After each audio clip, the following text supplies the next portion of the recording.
ने हमारे खिलाफ नहीं बोलना चाहिए। क्यों? इसलिए हम बोलेंगे, ना बोलना ये पाप और अपराध है, इसको कभी नहीं करेंगे। तो मुझे तो अभी तक नहीं लगा कि इसका कोई बुरा असर होता है, क्योंकि मैंने लाखों लाख मुसलमानों को उन जगह पर एड्रेस किया है जहाँ हिंसा का ही तांडव है। मैंने हजारों लाखों ईसाइयों को, नव बौद्धों को उन्हीं जगह एड्रेस किया, और सिखों को, जहाँ हिंसा सामने खड़ी है कि कोई भी शब्द ऐसा निकला तो वो इतने इंटॉलरेंट है कि मौत देने में नहीं हिचकेंगे। परंतु अगर आप ईमान वाले हैं तो आपको कहीं भय नहीं आता। भारत सरकार ने भगवा हिंदू आतंकवाद के रूप में 300, 400, 500 करोड़ रुपया खर्च किया मेरे खिलाफ, बेचारी सरकार ही चली गई। और वो पूरी ताकत लगाकर, पूरी मशीनरी और सरकार लगाकर 5 जगह में से मेरे खिलाफ पहली जो FIR होती है, फर्स्ट इंफॉर्मेशन रिपोर्ट, उसमें मेरा नाम भी नहीं दाखिल करा सके। मेरा नाम गवाहों में भी नहीं आया, केस में भी नहीं आया, पर सारे जगत को मालूम है कि इंद्रेश जी इन्वॉल्व थे और उन पर मुकदमा था। तो मैंने इतने बड़े असत्य को भी ईमानदारी से एंजॉय करके देखा है। हम निहत्थे थे, सरकार सब संसाधनों से ओतप्रोत थी, पर अगर आप सत्य, सही, मानवता के इस अधिष्ठान पर खड़े हैं, no body on the earth है, no power on the earth is there जो आपका कुछ बिगाड़ सकती है।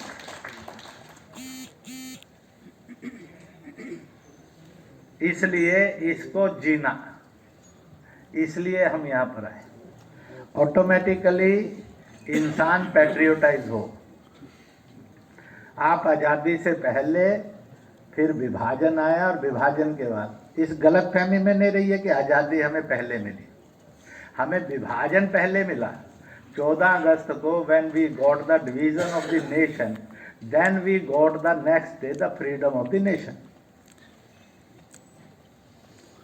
तो प्रश्न खड़ा होता है कि हमारी आज़ादी का मार्ग विभाजन में से निकला। विभाजन किसने दिया?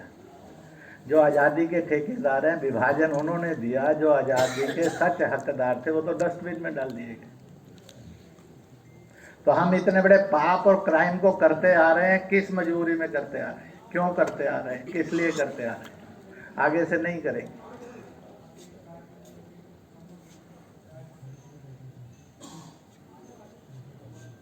तो इसलिए हमने विभाजन स्वीकार किया तो आज़ादी मिली। आज़ादी पहले मिलती, फिर विभाजन कभी नहीं होता। कोई दुनिया की ताकत भारत का विभाजन नहीं कर सकती थी।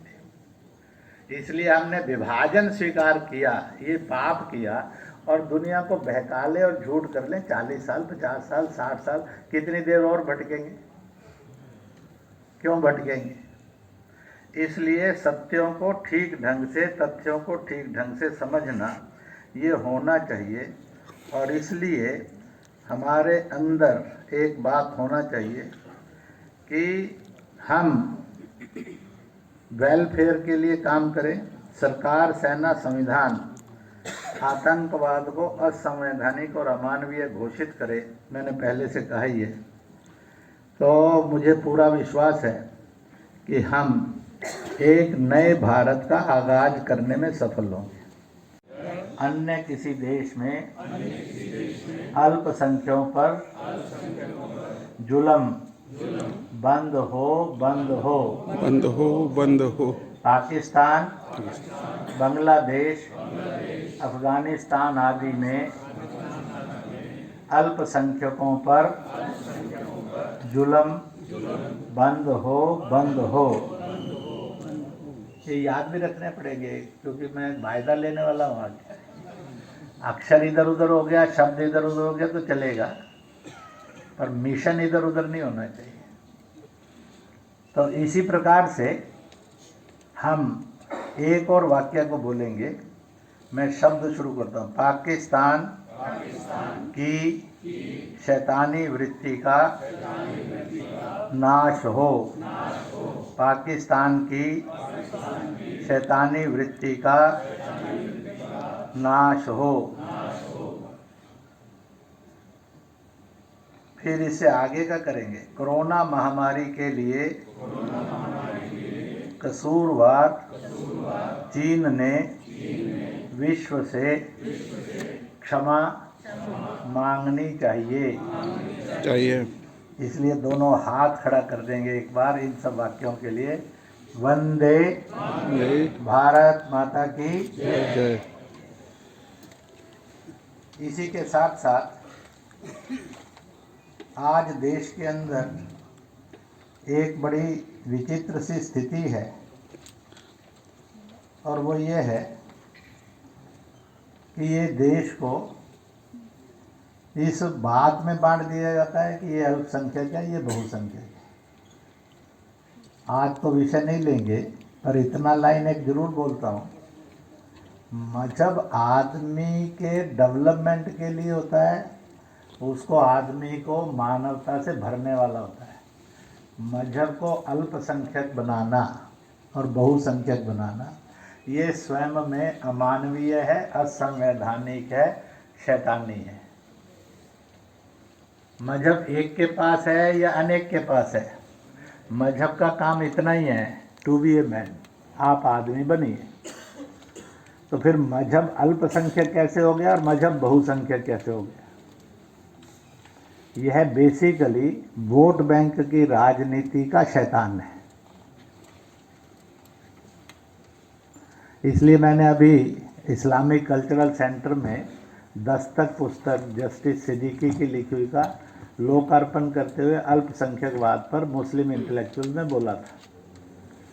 पर मेरी उनसे जो बात हुई थी वो कभी अल्पसंख्यकवाद के समर्थक थे। मैंने कहा मैंने वायदा किया है, इसलिए पुस्तक का लोकार्पण तो पक्का करूंगा, परंतु इसका अर्थ नहीं है I am wedded and committed to the book. मैंने आपसे हाथ मिलाया, इसका अर्थ ये नहीं है कि आपकी आइडियोलॉजी मेरी हो गई। मैं ये भी नहीं कहूँगा मेरी आइडियोलॉजी आपकी हो गई, क्योंकि अगर आप ये क्लेम करेंगे I am agreed with you, तो आपको भी इस बात को मानना होगा I am also surrender and agreed with Indresh ji. ये वन वे अफेयर नहीं है, टू वे अफेयर है। ये वो लव अफेयर नहीं है कि लड़का तो कहता है कुड़ी पसंद है, कुड़ी कहती है मैं पसंद ही नहीं है, तो वो शादी नहीं हो सकती। तो इसलिए परफेक्टली ये surrender and meeting point between the two होता है। जब वो मिलकर चलता है तो family happy family, healthy family होती है, नहीं तो तलाक वाली होती है या हिंसा और विवाद वाली होती है। इन्हें पहले पता लगी थी, अब पता ढूंढना पड़ रहा है कि गड़ा सड़क में है कि गड्ढे में सड़क है।